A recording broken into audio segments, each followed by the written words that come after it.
kubabwira ni mu kiganiro cyacu Monday Superstars. Uno munsi rero wibaza ko turi kumwe nande tuzakuvugana ku biki. Patrick Pajo musanzwe mumuzi muramumenyereye ku maradiyo atandukanye, nibaze yuko atabyinshi ushobora kumuvuga ko. Patrick Pajo n'amahoro. Amahoro cyane Dijo, ubizinze nawe.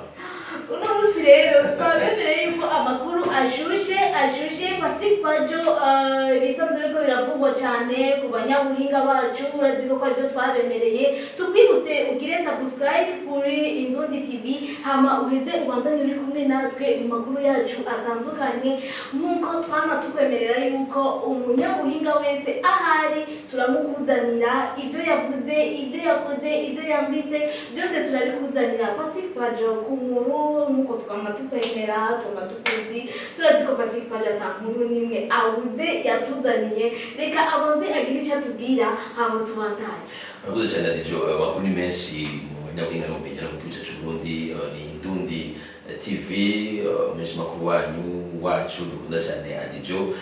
yashimye canke Indundi TV bashimye ko dusangira namwe amakuru yagiye aravugwa, ariko aravugwa cyane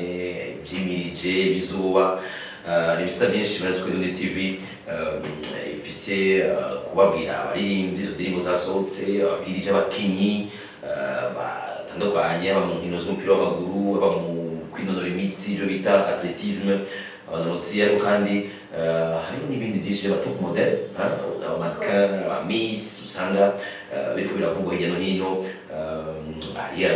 Biriko kuba mu minsi yeze ya Miss Burundi 2021, aho business abatariki 10 z'ukwezi kwa kane turimo, hariho Miss n'umurundi kazi yatogwa umustar akomeye cyane. Ni byinshi cyane tuza kuyaga. N'ibindi yumvise yuko amakuru no munsi wewe niwava ku murongo hari byinshi uza guhomba. Patrick Pajo hari imyidogo myinshi ubu ihari ku baririmbyi cyane no ku basanzwe babatwara icyo bita management, bari bidogera yuko ubu icyo bita YouTube nicyo umuririmbyi ubu asigaye arirako, umuririmbyi asigaye yinjije hajya akaca aronka icyo yahabiye. Mugabo hari bamwe bagira babafukame mu nda. Pajo ugasanga umuntu yafashe ikintu wowe washize kuri YouTube akagishira kuri Facebook ata uburenganzira bwawe wamuhaye. Patrick Pajo abantu mwe nabo wibaze ko bofatwa gute? Mu bisazo turashaka kumenyekana, dushaka igihugu cy'urukundo, dushaka ko abantu bamenya Burundi, bamenya umuziki w'Uburundi, bamenya abahinga dufise, bamenya nayo makonti ya YouTube channel za Facebook, za Instagram n'izindi, kuno munsi hari ama platform menshi ushobora gushaka ikintu cyabwira ngo kimenyekane cyangwa abantu bakibone wagikoze kugira ngo wisununure, haba mu iterambere ryo kumenyekana, kwagura imbibe, ibintu byawe bikundwe cyane. Rero kandi nyine akanoti washizemo nyuma ubashe ukaronka iyo habaye abantu babikunze. Rero inkuru iravugwa cyane ni inkuru muri Bookiv Label, nono manager wabo ariwe Buchu Jackson cyangwa DJ Jackson asanzwe aba mu gihugu cya Sweden, aho indirimbo y'umuririmbyi ari muri label yo cyangwa muri mu wiwe washinzwe ashigikira ariwo Bookiv Label, muri ndikaza izina rya Estanish. Inkuru yiwe, amakuru indirimbo yiwe yiswe Come and See Africa, yasohotse ku munsi w'ejo. Ku munsi ikaba rero iri kuri YouTube ya Bookiv Label. Iyo ndirimbo hariho uwundi muntu yayikuye ko arayitereshaja kuri iyo account ya Bookiv Label, ayishira kuri account yiwe Dijo. Ibintu bitanejeje cyane uno murongozi wa Bookiv Label we Jackson bushaka bavuga ati yanda kurubuga rwa Facebook asaba ati twebwe turakora, twifuza ko umuziki ushika kure, dushaka ko twinjiza amafaranga biciye muri izi platform, muri kuri YouTube. Indirimbo y'umuririmbyi wanje uyu azwi izina rya Estanish yariko ariko atamasaha make arenze ndayibona kuri YouTube yuno yiyita Burundi in South Africa,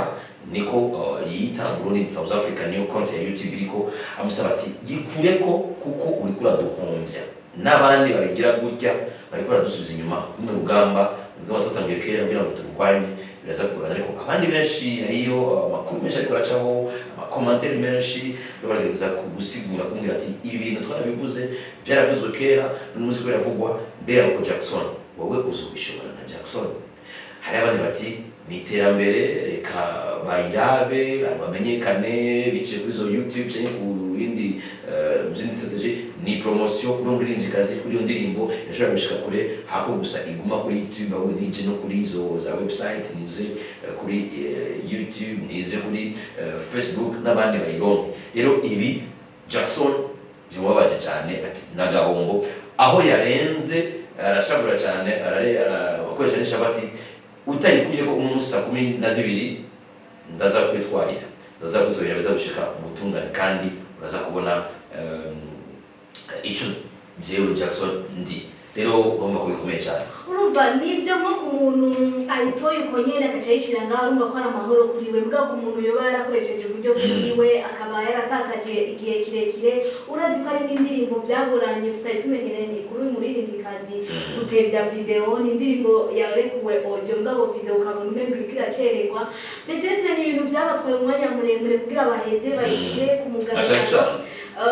Tubibutse yuko twabahamagariye ku munsi wa gatanu aho yayicishije kuri Akezanet aho yakoze icyo bita concert arongera kandi arerekana niyo video yiwiwe ku buryo avuga ati peut-être ubu ibiteramo bitariko birakogwa turabo ubundi buryo twoshobora kwinjiza mugabo ubonye yuko umuntu atangiye kugukorera ibintu nk'ibyo uca usanga umengo ariko arasubiza ibintu wowe wataye ko umwanya ibintu wowe watayemo uburyo bigatuma wumva umengo umuhamagaro wa Jackson wowe uratwumviriza wowe uri kurakoresha iyo Facebook ushaka kumwumva kuko nawe yarataye ibintu byinshi kugira ashobore kuba ashikanye ngaho iyo ndirimbo. Kubwa Patrick Pajo umuririmbyi wacu twumvise umuririmbyi wacu tuvuga ati aduserukira kwa Mungu twumvise ko ari muri Kinshasa bariko ratukurikirana batazi ico camutwayeho ibyo bariko arakora ikintu azomarayo. Patrick Pajo tugire ku muriri kurarwa imbere ko tuja ku muririmbyi ari muri Kinshasa ashaka kubabwira koko uri mu producteur cyangwa mu manager wa Book Villa bariwe Jackson yanasavye ati kugira ngo mushikire ibikorwa byo muririmbyi rero mushikire abaririmbyi fata YouTube akuteleshaja ufate link iba ariyo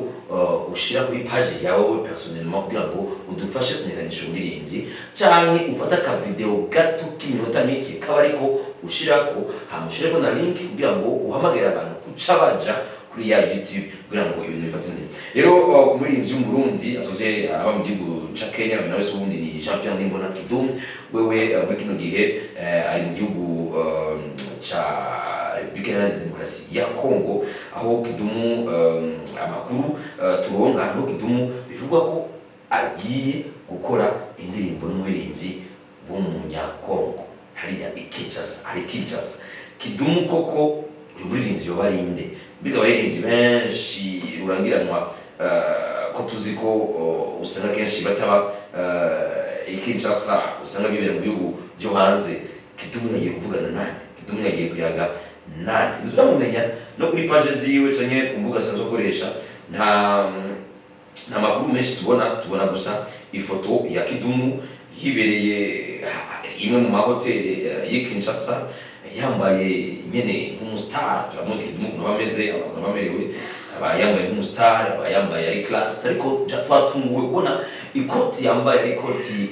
manto igera ngaha yabaze kwinjira muri Congo urumva ko izo style zabo yabaze gushikira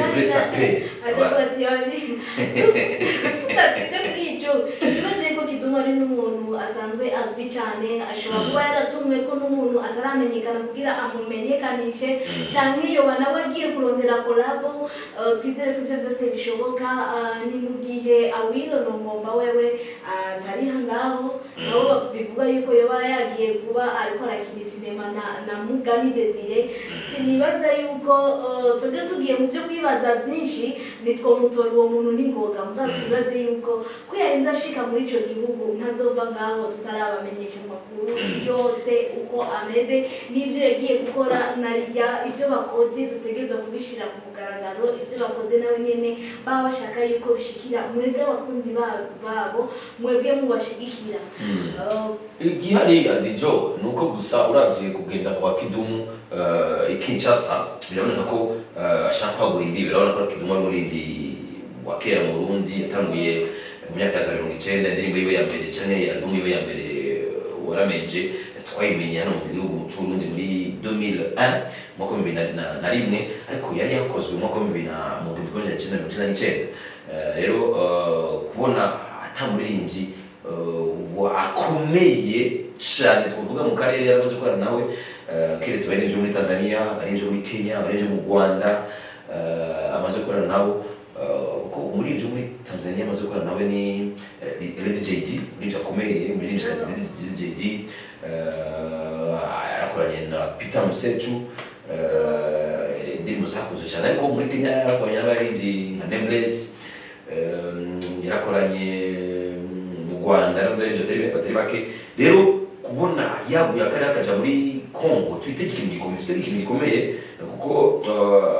uno munsi turi ku munsi wa mbere yari yo kuva ku munsi wa gatandatu niho yashika mu gihugu ca Congo RDC twizere ko bivuze kubona Farious ari muri Tanzania ariko nawe Longomba mbere turaje tumina tumiyumvira kuja kurondera abakongomani tubyitege turabe ko hari ikintu cyoboneka ko Farious urabona ko muri Tanzania yarabanye nawe Longomba barakina ino film yiswe A Life to Regret ni film y'abakinwa ni film ubona ko ishigikiwe cyane abari muri Tanzania bamaze kubona na Farious bamaze gukorana muri studio makuru dufise ko n'indi bikorana na Jux yabonanye na ba Top in Dar es Salaam TID yabonanye na Duri Sax yabonanye na Darasa n'abandi baririmbyi benshi bamaze kubona nabo rero kubona Farious hafi na Longomba yashobora kuduha icyizere ko na Kidumu hariya muri Congo bishobora kwa hagiye gukora iyo ikintu reka tubyizere kandi tubizeze yuko ikizokorwa cyose muzoshobora kukibona tukiri muri ibyo nyene byo kugira collab n'abaririmbyi ugasanga wavuye muri iki gihugu ugiye gukorana na naka cyangwa washimye umuririmbyi runaka mugakorana Pajo ibyo bintu bikunda kugira ingufu iyo n'uwo mwakoranye abyishimira kuko iyo wakoranye n'umuntu ugasanga wewe ntiyigeze anayivuga ko iyo ndirimbo yiwawe benshi usanga izo ndirimbo zigenda amazi uko nyene namenye ko yakozwe aho ni mu gihe byashikiye umuririmbyi asanzwe akorera aba muri Amerika Daddy Face yashe gukora indirimbo n'umuririmbyi Nandi mugabo byashe kuboneka yuko bashoboye gusaba ayikure kuri YouTube mugabo wewe yavuze ati ngo namahera yanje nigeze gushiramo menshi niyo ariko aratuma indirimbo ntashobora kuyikura kuri YouTube rero urumva yuko hariho uburemere runaka baba bumva yuko wewe mwakoranye akanabyishimira yuko mwakoranye kuko bigaragara yuko we asaba yuko ngo niyo ndirimbo boyisubiramo kandi akongera agatanga yandi mahera umva ko ni wewe kubwa umuririmbyi uri kurahomba mu gihe ukoranye n'umuntu atakwishimira yes biraboneka ko Daddy Face muri ibyo mu Burundi yatangiye kuva mu mwaka ya 2011 na 12 afise hafi imyaka ishika kuri 10 nirenga gato mu muziki ari muri Leta Zunze Amerika akorana n'andi biba byerekana ko ufise ishaka ko subwa umuririmbyi wa mbere yakoranye nawe muri Tanzania yakoranye n'abaririmbyi bo muri Tanzania afise umuririmbyi yitwa Christian Bella bakoranye n'abandi baririmbyi batari bake rero kubona ko ari n'andi nuko arazi ko n'andi muririmbyikazi azomushikana kure kandi afise fan base n'andi bazokora abaririmbyi benshi cyane bakomeye cyane ku wa East Africa rero Daddy Face byarababaje kubona management ya Nandi imusaba gukurako indirimbo bakoranye na Nandi kuri YouTube yiwe ariko nganze none bakoranye na Nandi atamasezerano bagiraniye bakorana na Nandi batazi indirimbo izoja kuri YouTube mbega indirimbo ni yandi kugira ngo haze umuntu akubwira ati kura ku ndirimbo nuko atari wawe nimba ari ya Daddy Face biragaragara neza ko afite uburenganzira Nandi nawe nta burenganzira yifise kuko Daddy Face avuga ati nashyira mu buryo bwinshi bisigura ko yaramuhembye yaramuhaye amafaranga barakoranye aramuha collab featuring indirimbo rero niya Daddy Face ko nafise kuburenganzira indirimbo ya Daddy Face kandi Nandi yaremeye araririmba kuko nijwi giwe bayumvamo kuba yarabyemeye yuko iyo ndirimbo ishobora kumushikira atayandi mategeko atanze ni ukuvuga yuko yarashimye uburyo yahawe. Rero kuri uyu munota indirimbo yari nzija kuri YouTube siho woca uvuga ati ndavyanse. Bimwe muri bimwe yavuga ati Daddy Face ngo yasabwe bakore video, mugabo nawe nyene yaregereye management ya Nandi biranka yuko iyo video ikora muri iyo ndirimbo isohokana na video. Gushikisa wumva yuko Daddy Face atakosa na rimwe afite, kandi nawe abandanya avuga ati jewe ibyo nanje natanze peut-être nanje bigarutse niho nanje noheza nkarekura iyo ndirimbo. Mugabo ibyo byose navuze ati ni muntu mbere yo kuba uri kurakorana n'umuntu yumva umengo wewe tuvuge ati urashaka izina ryawe rigende, mugabo wowe ntabyishimiye kugufasha, ntashaka yuko mwokorana. Umva ngaho Patrick Pajo n'ibintu umengo uri kuratakaza umwanya. Yes, birababaje kandi no gutakaza umwanya birimo ko murimvyi Daddy Face no buryo bwinshi yashizemo n'amafaranga menshi yashizemo muri Leta Zunze Amerika kuza muri Afrika muri ibyo bya corona, gufata amajwi yiwe akayarungika muri studio bakaja muri kinagari studio batasubira ni studio Nandi we yisabiye. Ni Nandi ati jewe bira dukorane nja muri studio iyi niyo mbona ushobora gukorana nayo, niyo mbona ushobora kuja kuririmbira. Rero harimo guteranimyereka gutyo kwempoza no gushaka ibyo wowe wifuza ko aribyo bikoreka hamwe ubundi nyene byo akemera kugira ngo akuronke, akemera ko mukorana kucuzana kandi ananiza bibaye atari ibintu bya cyane gusubiza mu muziki inyuma. Rero twizere ko ari matati ashobora kurangira Leta Daddy Face na Nandi management ya Nandi ikabuza kubitorera inyishu. Indirimbo ni kuri YouTube ya Daddy Face, indirimbo yise naona utamu n'ubunyene nashobora kuja kuri iyo account ya YouTube ya Daddy Face ukayikurikirana akavuga ati sinshobora kubikora kuko indirimbo ni kwanje management ya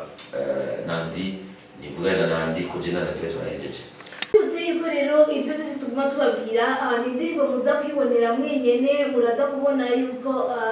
washoboye kwamwa ikintu nawe yashizemo ijwi ryiwe usanga ari ibintu bigoye cyane. Aro n'amatati ashaka no gutatura n'umwana mutoyi ashaka kuvuga ati ibi bintu uyu niwe yararinganijwe. Patrick Pajo tukiri ngaho nyene ku baririmbyi basanzwe bakora umuziki wabo bari mu mahanga bakunda guhura n'ibibazo bitandukanye. Benshi barakubwira ati twebwe kugira turihe na studio usanga ari ibintu birebire, usanga bidusaba amahera menshi kugira dukorane kwanza nino bamwe batubwira ngo amajwi yatakaye byagenze gutya, arinze abikora agashikana neza aba ari wo gushimira kugira ati ngo ibintu wagize ngo suku cyane suku. Patrick Pajo tukiri ngaho nyine ku bantu bari Buraya arundi warabundi kuririmba umulegend Dijo benshi baramwibuka yavuye mu Burundi mu 2006 umuririmbyi yakoze amateka menshi yaririmbye indirimbo na Red Sun, indirimbo yise Gahinga Kamunyana yarayisubiyemo indirimbo ya kera. Yarakoze indirimbo yise Mawe aririmbira umuvyeyi wiwe. Yarakoze indirimbo nyinshi kurusubiramo indirimbo ya Chacho Miss Cica n'irungu yo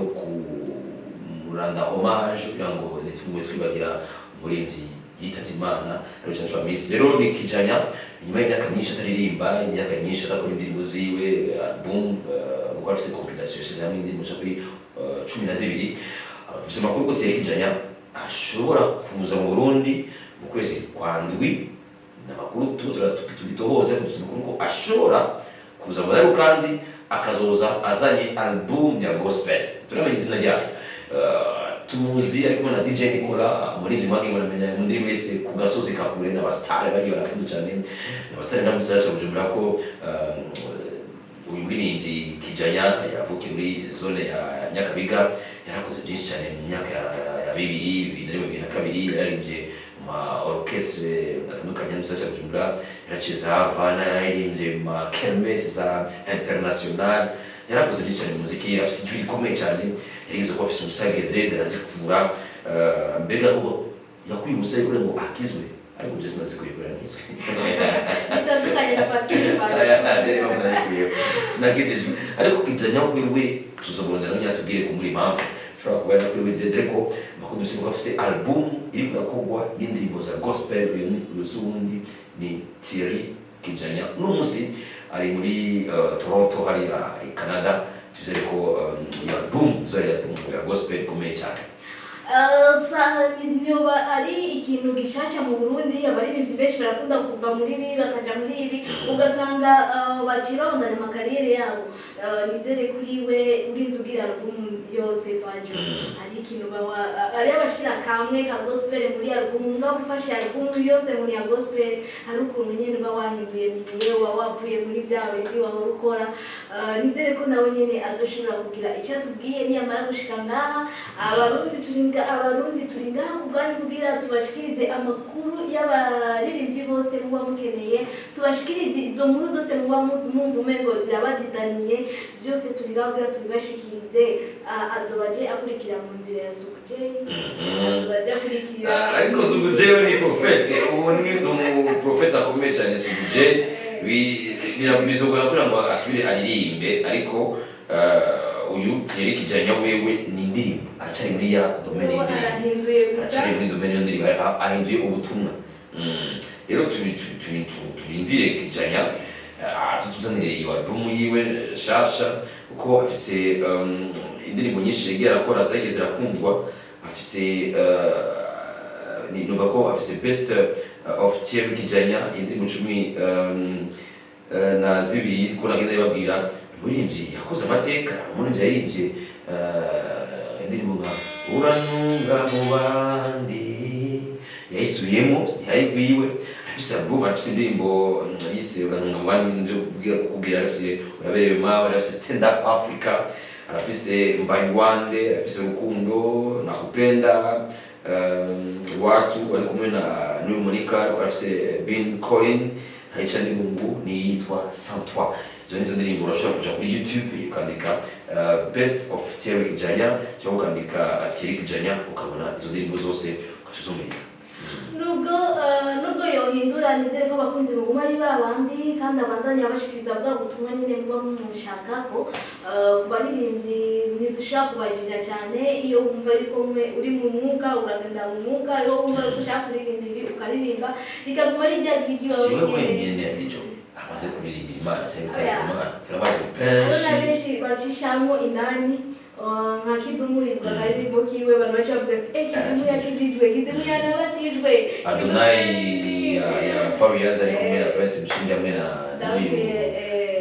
Big Zoe muri double album. Na Masalani nawe nyine yari bashaka kuririmba abantu bavuga ati Peteze yagiye hariya mbwa nizere yuko igikuru abarubwo butumwa ushikiriza, igikuru abari iryo jwi wawe abarundi baba bakunda. Reka nizere yuko n'umwanya uri kuraturega mugabo tumere nk'abari kubararangiza. Patrick Pajo hari abandi banyabuhinga nk'uko twiyemeje ku Ndundi gushikiriza iwo munyabuhinga wese ahari. Hari yindi muri munyabuhinga Yes, kubera tukiri hanze reka tufite n'uyu ya John Chris, ni umunyabuhinga yaririmbye indirimbo yakuze cyane umuvyeyi wabyaye barayibuka. Abavyeyi bacu respect. Umuvyeyi wabyaye baza kwibona ati muhivu wo munda uramuca bibona ku migeni. Yes, ni John Chris imvukira muri commune Mukaza zone ya Bwiza. Afise novuga brasserie yise Flow Back kuri hariya muri Bubirigi, Bruxelles, Belgique. Aherutse kuronka agashimwe bise World Golden Award 2021. Agashimwe bamuhaye we nk'umuhinga yakoze ibiyeri. Ico kiyeri rero yakoze cyaronse agashimwe kironka iyo award bise World Golden Award mu 2021. Nico ni hari kwitanga yari inshuro igira 60 bibaye iyo award itanzwe. Urumva ko inshuro 60 batamugashimwe Burundi bose kaba karonse. Dushaka kumwe n'abanyere ku nshuro ya 60 petete harekana bakora ama whisky akarengana bindi bihugu bitandukanye. Ariko iyi ya Dijo ni bière, ni biyeri. Tuvuze bière petete abaguta bière baruba kijya kiyeri nyene rya Primus. Oya, Primus ni bière mu bwoko. Hari bière na waya ni bière, Henken ni bière, Bock ni bière.